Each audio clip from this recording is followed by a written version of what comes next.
Alhamdulillahi ala ihsanih wa syukru lahu ala taufiqihi wa amtinanih. Asyhadu an la ilaha illallah wahdahu la syarikalah ta'dhiman li sya'nihi wa asyhadu anna Muhammadan abduhu wa rasuluhu ad-da'i ila ridwanih. Salawatullahi wa salamuhu alaihi wa ala alihi wa sahbihi wa sallama tasliman katsira, amma ba'd.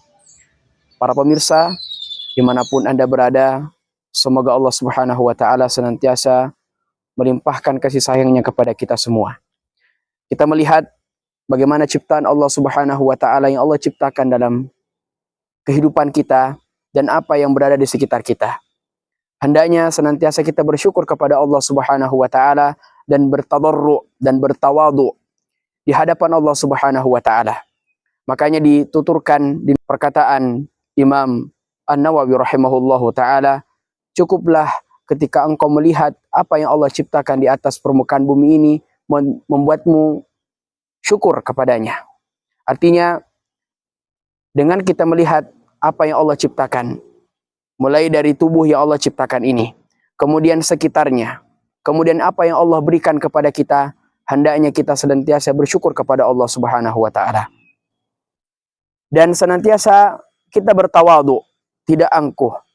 Makanya di antara sifat ibadur rahman, hamba yang Allah berikan kasih sayang kepadanya, tidak dia angkuh ketika dia berjalan, dan tidak dia sombong ketika berada di tengah-tengah manusia. Dan kita diperintahkan untuk senantiasa merendahkan diri kita di hadapan Allah.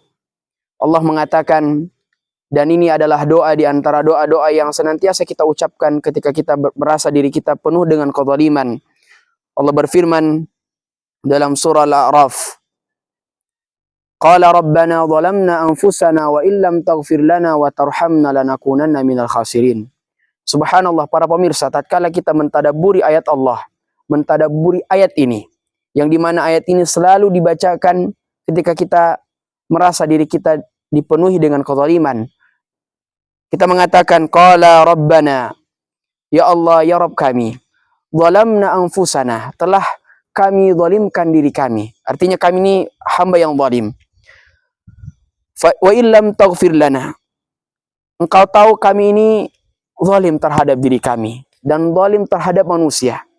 Maka di antara salah satu peristiwa yang akan kita dapati ketika berada di padang mahsyar, orang-orang ketika dihadapkan padanya amalan-amalan yang dia kerjakan, di antaranya ada yang merugi dan ada yang berbahagia.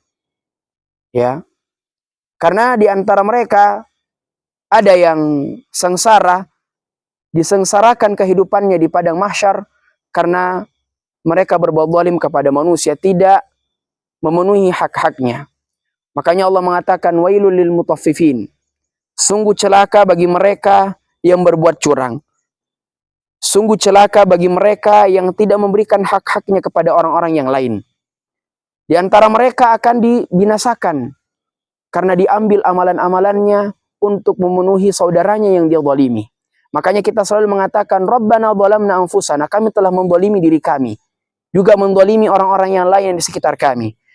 Wa illam taghfir lana, maka ya Allah, engkau tahu diri kami ini zalim. Ketika diri kami ini zalim, tentu kami harus meminta maaf kepadamu, mohon ampun kepadamu.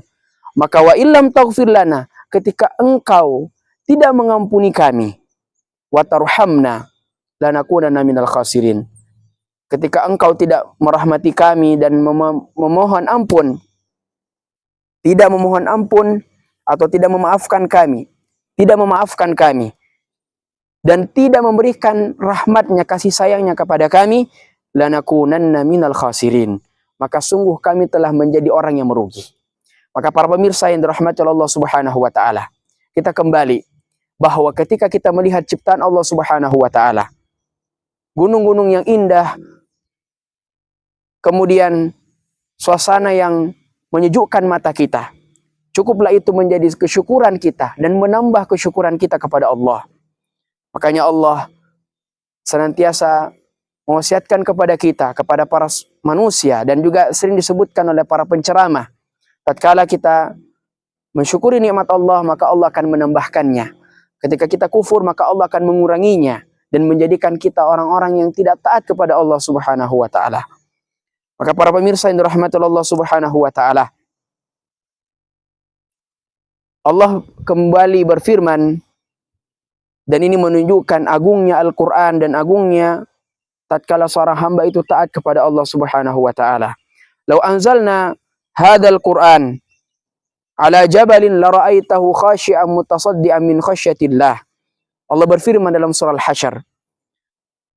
Kita lihat gunung-gunung yang ada pada hadapan kita ini.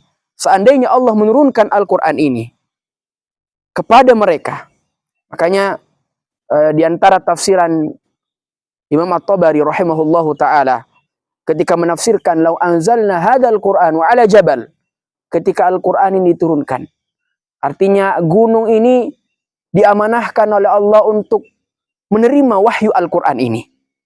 Ya. La ra'aitahu, maka kalian akan melihatnya dan menyaksikannya. Khashi'an mutasaddian min khasyatillah.